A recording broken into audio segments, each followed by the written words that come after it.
Allah SWT berfirman, Matalul ladhina yunfiquna amwalahum fi sabilillah kamathali habbatin ambatat sab'a sanabila fi kulli thumbulatin mi'atu habbah wallahu yudha'ifu liman yasha wallahu wasi'un alim. Maksudnya, perumpamaan orang yang menafkahkan hartanya di jalan Allah adalah seperti sebutir benih yang menumbuhkan 7 tangkai. Pada setiap tangkai 100 biji. Allah melipat gandakan pahala bagi sesiapa yang dia kehendaki. Hari ini kita imbas kembali kisah pemasangan karpet di Masjid Jannatun Naim, Parit Kemang. Masjid yang telah berusia lebih 50 tahun ini dibina di atas tanah wakaf Allahyarham Tuan Haji Abu Naim dan terus menjadi pusat ibadah masyarakat setempat. Apabila kebanyakan masjid memilih corak yang sama, pengerusi Tuan Haji Sudarman, setiausaha Tuan Haji Mesbah bersama barisan AJK telah membuat keputusan yang berani. Mereka memilih karpet Al-Akbar bermotif geometri moden berwarna turquoise yang bukan sahaja unik tetapi menyerlahkan keindahan ruang solat.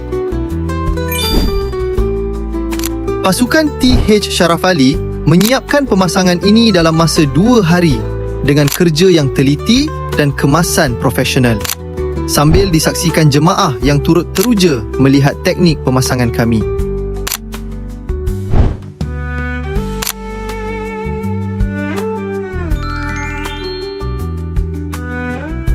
Hasilnya, pemasangan yang kemas, eksklusif dan sangat memuaskan hati sehingga mendapat pujian serta kepuasan penuh daripada pihak masjid.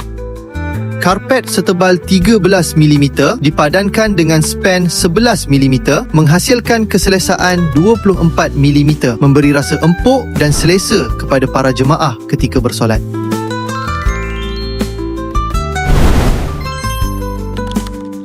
Jika masjid anda inginkan corak yang berbeza, lebih eksklusif, kami sedia membantu. Jom tukar karpet masjid anda. Hubungi kami di +6 016 66 07786. Karpet Masjid THS diperbuat dari kualiti yang terbaik.